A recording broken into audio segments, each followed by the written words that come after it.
Good morning, Dr. Ortiz. Thank you so much for joining us today. Yeah, it's I a know pleasure. Thank you, Connie. yes, I know you couldn't be with us because you have convocation for your college. Is that correct? Yeah, that's correct. We're really excited to bring back our faculty in anticipation of our fall semester. That's wonderful. Yes. Well, I have really truly enjoyed working with you, and I so much appreciate you making the time to kind of Likewise. address some questions that I have for you, and so we can share this with the WDC folks today. So one of my questions is if you can please introduce yourself and tell us a little bit about yourself, Yeah. and please go ahead. All right. Yeah. So first and foremost, thank you for affording me this opportunity to speak on behalf of IVC and the Nursing and Allied Health Program. I regret that I can't be here, in person or in the session, but I feel that this recorded opportunity will help to provide some oversight of the amazing work and collaboration that we've gone through over the last several years. So I am a product of Imperial Valley College. I'm a graduate and alumni from the associate's degree program, and I started my studies here way back when. So I went through the RN program. I earned my EMT through IVC's EMT program, and I've been working in this region of Imperial County for the better part of 20 some odd years. So since 1997. So like my kids would say, since the late 1900s. And it's been such an honor to be able to not only learn from people who I looked up to, grow my own areas of interest, but then also to give back and develop things that our region truly needs. And for those of you who may not be familiar of where Imperial County is, we're as far southeast in California you can go before you hit a border, whether that's Mexico or Arizona. And being so regionally displaced from our area neighbors, namely Palm Springs or San Diego, we don't have as many resources, economically speaking. So, for persons of my background who are from the region, are very limited on what's available.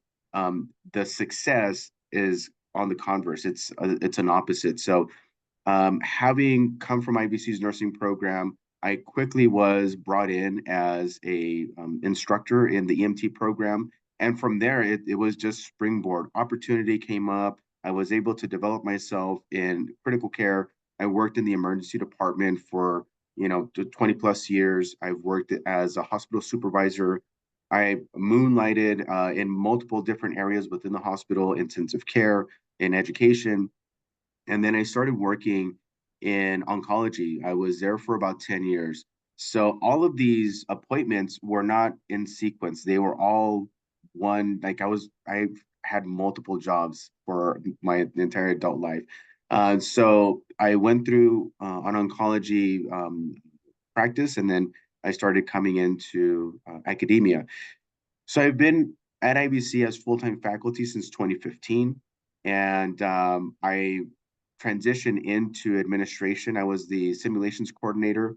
So back in 2015, we were considered a small nursing and allied health program, and with a very limited budget, we had a few simulation equipment, but we did amazing work in collaborating with our partners, and that endeavor has continued. So after my appointment as an interim associate dean of nursing in 2021, I started to develop networks with our partners, both clinical partners, academic partners, regional partners, and basically anybody who would join in on a conversation about kumbaya. It would be great if, and then fill in the blank. And so along that experience, I had the pleasure of meeting Connie in developing opportunities and just talking about what's available. Considering that we're regionally displaced, we have limited resources for our students and our faculty. How can we be best prepared to provide a product to our community? So, I'm very proud of this appointment, and looking back, super honored to have such amazing successes in IVC, with being a student, being an alumni, and now coming back as faculty in an administrative capacity. So, the storybook for, my nursing journey in academia is just starting, I think. So it's really, really exciting for me to be able to kind of highlight a little bit of the successes, some of the obstacles that we've overcome. But it's great news, a lot of things that are happening here at Imperial Valley College. That is wonderful, Dr. Ortiz. You do have incredible background, and it's an honor to work with you. And IBC is very lucky to have you because you also bring that passion and caring to your school and your program and your students. So it's very inspiring to work with you. So thank you for that. Thank So you. my next question is, when we start working together, there were some pain points and we were trying to brainstorm and collaborate. How can we work together? How the regional consortium can help? And can you address some of the pain points and also a little bit of the demographics maybe to kind of share what kind of demographics of students you have in your health programs and the pain points and how you address those pain points, Yeah, work absolutely. collaboration?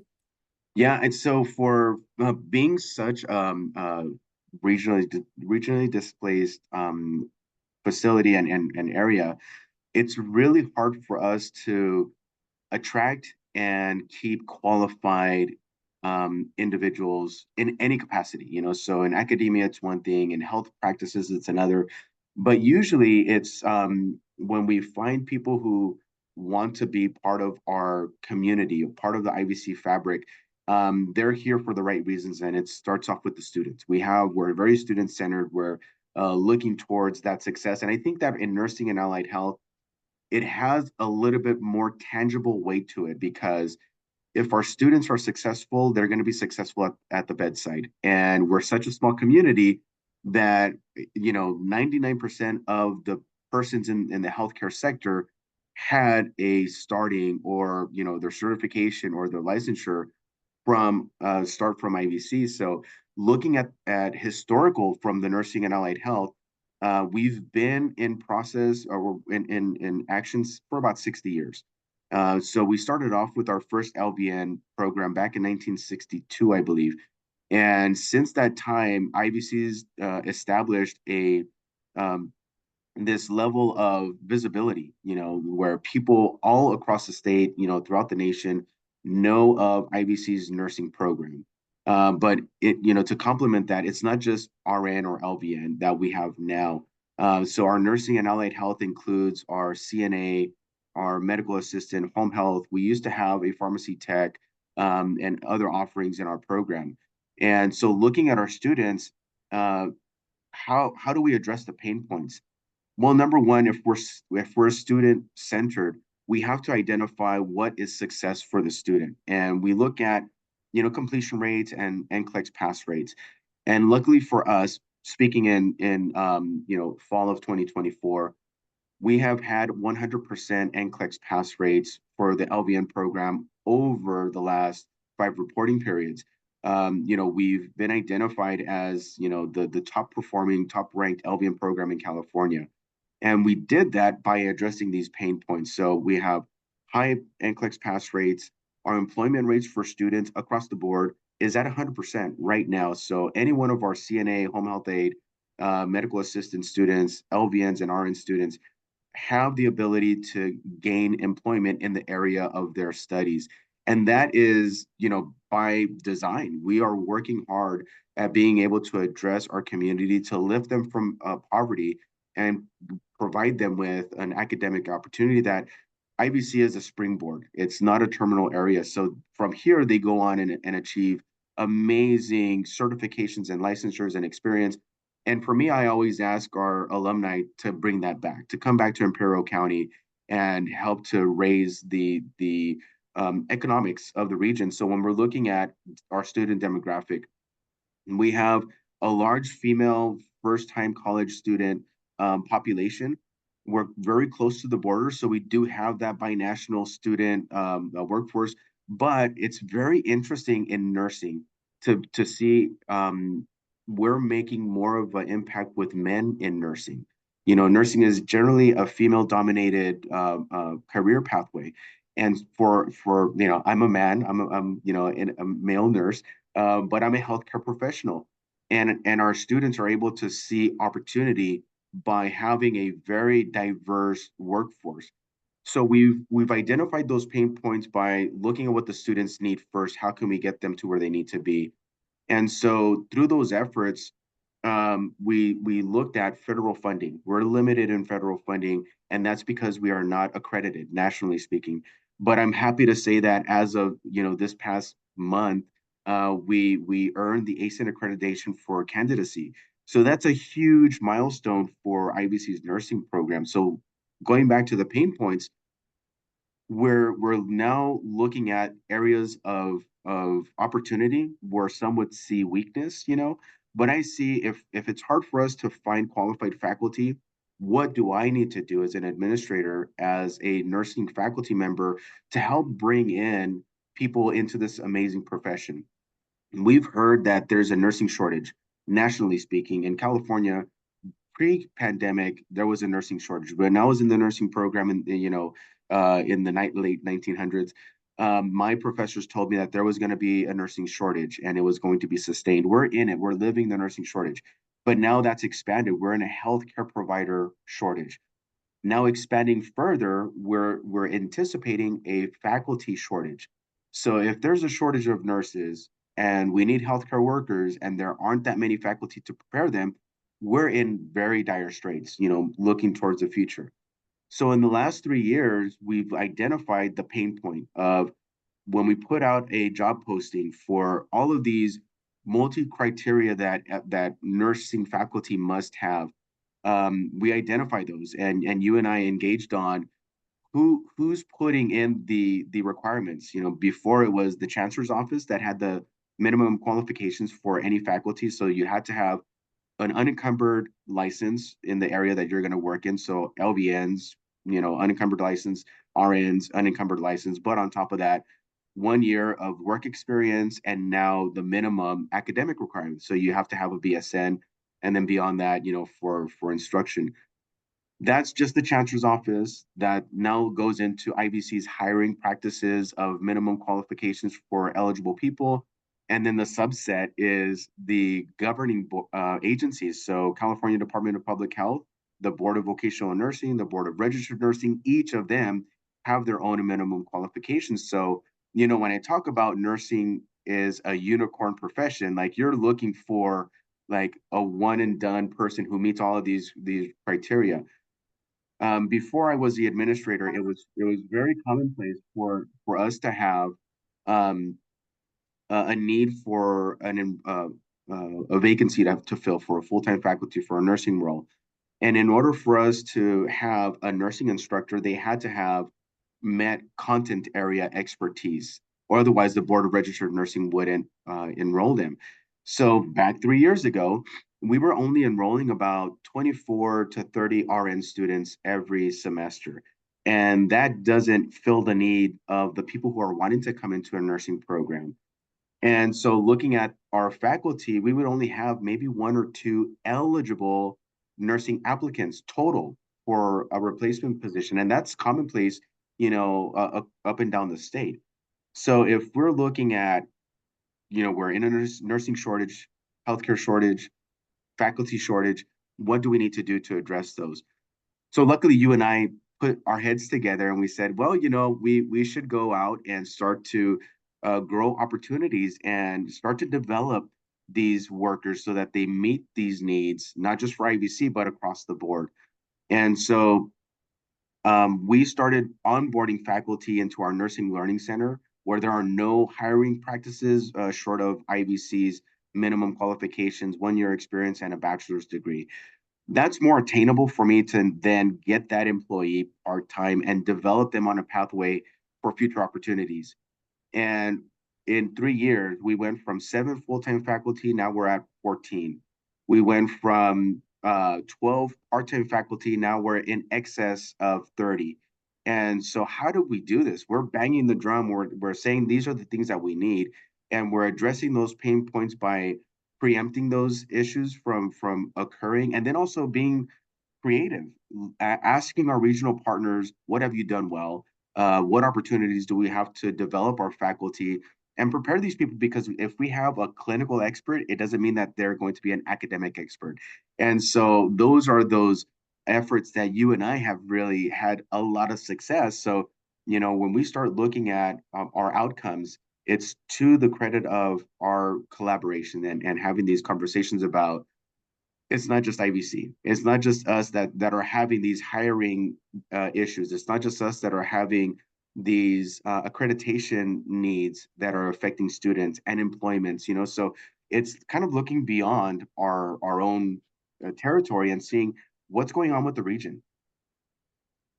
Thank you so much, Dr. Ortiz. Tell us a little bit about your clinical placements too, and the creativity that you use to be able to increase those. Wow. So the clinical placements, that's something else that has increased. So back 3 years ago, we had 2 regional hospitals and a handful of clinical facilities for all of our nursing and allied health students. So I believe we were in the teens. We were in the 13, 14 clinical sites across all specialties. That's been doubled. We've doubled the number of clinical sites. The most recent clinical placements are with the California Department of Corrections and Rehabilitation, the prisons. And that is an area for us that it took 8 years from discussion with one of their directors to actually get through all of the state requirements, all of the legal approvals, all of the clearances from the different governing agencies to then get students into these placements. And, having a poll of our students in first semester nursing program, if we ask them, how many of you want to work in corrections? Like maybe one hand would go up. And that's because of career exploration. These are persons who are in a confined space. They're residents of that area, and they have healthcare needs. And there are many openings and opportunities in the state system. So for us, we want to be able to work with this area of need and place students. So we had to be very strategic on looking at the content areas. What is it that our students are going to be getting out of this? It has to be a meaningful clinical experience. So we trialed it out with the LVNs first. That was very successful. We then trialed it with the RN students. That was very successful. And we most recently piloted our medical assistants in corrections. And just to give you a sampling, we had a cohort of about 10 students. And before they went to clinicals, a handful were considering careers in state corrections and rehabilitation. Upon completing their last day, 7 of the students raised their hands saying that they now want to apply to a position with corrections. So that has been a tremendous increase, and that's commonplace, for all of these new clinical placements that we have. So when we're looking at beyond the hospitals still need healthcare workers. That is going to be a revolving opportunity for our students. But outside of that, when we're looking at detention facilities, dialysis centers, behavioral mental health facilities, these are areas that we're working with employers to increase those opportunities. And the other thing also is outside of our area, our territory, not to displace any other clinical program because we're in a nursing healthcare provider shortage. How can we strategically, meaningfully place students there? The other benefit is the learn as you earn as you learn opportunity for our students from start to finish. When they come in as a first semester CNA, MA, LVN, RN student, they're gaining valuable skills. We're working with our career service center and our employment relations liaison to get these students into these valuable areas, so that we're addressing the healthcare worker shortage along the way. So those are some of the things that we've done to identify clinical placements. And as we're getting in there, other clinical agencies are saying, hey, we need MAs. Dr. Ortiz, we need CNAs. Dr. Ortiz, have you thought about having your nursing students come, because we hire nurses and it's hard for us to fill those positions. So it's very, symbiotic when we're out there in the community and working with agencies, we're now able to establish and share these best practice with the region. Because again, we're not just looking at Imperial County. If we factor in Blythe, Palo Verde, Palm Springs, San Diego, they're very similar in terms of their regional displacement and access to other regions. And then when you look at clinically impacted areas, San Diego, Los Angeles, you have to be very creative on where you're finding these clinical placements. So it's having those conversations with administration, with the regional consortium. Thank you for bringing us into those conversations, because of those efforts, we're in the position that we're at. We're doubling everything. Everything seems to be heading in the right direction, and it's sustainable. It's 100% something that is going to be able to continue, for the foreseeable future. That's awesome. And Dr. Ortiz, can you touch a little bit briefly on how the collaboration internally, like, the think tank, have you found that valuable? And, have you gotten support and you provided support, and how that's being of value, or the clinical placement coordinator community of practice? And if you can close with, if you had your little genie and you were asked 3 wishes, especially with this wonderful audience we have today, what would you ask for? So please go ahead. Yeah, I think the think tank was eye-opening for me, because it really took us outside of our own area of comfort, and hearing, not to commiserate and hear that we're having the same struggles, so everything's, this is normal. No, we're all having the same struggles, power in numbers.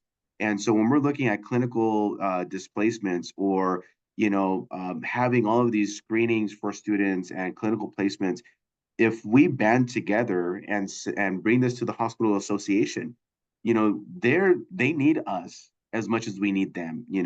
So those are the things that I think are amazing. There are opportunities for us to band together, and then share best practices. What has worked well for you, that I may be able to say, great, we're on the same path, we're not reinventing the wheel, or these are things that I can test out. I'm going to reach out to that program manager or that coordinator, or to the ERL in that area, and start to adopt some of those best practices. So our ERL, Miguel, has been great on our apprenticeship activities. And that's something that other academic programs have already established, and they have that going. So we're looking at what can we do to further enhance the preparation of our students. And so if I had a genie, I would ask that our partners come to these sessions with an open mind, and with something that you want to walk away with. Make it meaningful, not just make it another Zoom session that you're going to just have the people on the screen and you're going to work on 10 other things at once. Like, make it intentional, because you want to have your time be valuable, not just for you, but for those in attendance. The other thing that I would also ask for is, to break the silos. So as we are seeking faculty placements, if I have a pool of 11 eligible faculty and I only need one, I'm not the only nursing program that is in need of faculty employment. So we are collaborating with our academic partners to share faculty, because if we have somebody who is BRN approved in med surg and in pediatrics, the med surg is a little bit easier approval process, but not so much pediatrics. And so that way, the other academic program doesn't have to go and search for somebody, to be BRN approved and that is looking for these jobs. And we can further enhance the academic preparation of educators. Again, I mentioned having a clinical expert doesn't always translate into an academic expert. So if we have these best practices, to have somebody who is, for example, a certified nurse educator, someone who has gone through that training, they can share that and mentor somebody who is coming into nursing education, either from the nursing standpoint or the CNA standpoint, allied health, whatever it is. You'll be able to provide that level of sustainability, something that I know my academic partners are doing well. The other thing too, Genie in the bottle, is to collaboratively work to give students an opportunity. look at your students and not see them as, somebody who's going to meet census and, I need to fill my class, because that's not the intended purpose of healthcare. We need to help each other to ensure that whether I'm at an Imperial County hospital or a San Diego region hospital or any other territory, that I am entrusted in highly skilled, prepared hands. And for us, we need to band together. So, if we work at those fronts as a region, sharing best practices, sharing opportunities, sharing grant funding, faculty development opportunities. Those for us are one of those, like, that's how we're able to be successful. And that for me is how we are eligible to be in contention for these opportunities that come up. So, for example, Senator Richard Roth piloted, or he authored Senate Bill 895, the RN to BSN pilot for 15 community colleges. If we band together to be prepared to have high outcomes, we're having students start the program, but they complete. We have students coming to our programs and they're going into the workforce. We're having students come into the program and then they come back and they're educators with us. Then we'll be in positions to meet these needs, such as, SB 895.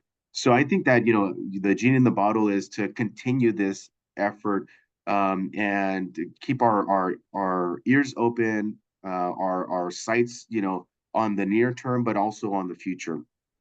So that's what I would ask for, and then also reach out to your version of an ERL, or your version of a career service center, or your version of the regional consortium to have that efficiency. I mean, it's been tremendous for us, and we look forward to expanding these opportunities. So, Connie, thank you for this moment to be able to talk about our program. I love IVC. We're nationally recognized as the top community college in the nation through the Aspen Award. But we don't want to just keep that title and say, yes, we're number one. I want to share that practice with other community colleges, because it helps us to grow each other. So yeah, I'm just really excited, for all of these opportunities that we've worked on together. And some have been very quick and others are taking some time, but it just takes all of that collaboration, teamwork. So thank you very much, for this opportunity. Thank you so much, Dr. Ortiz. I appreciate your time and you're very much valued. So thank you. Thank you. And thanks to everybody who's in attendance.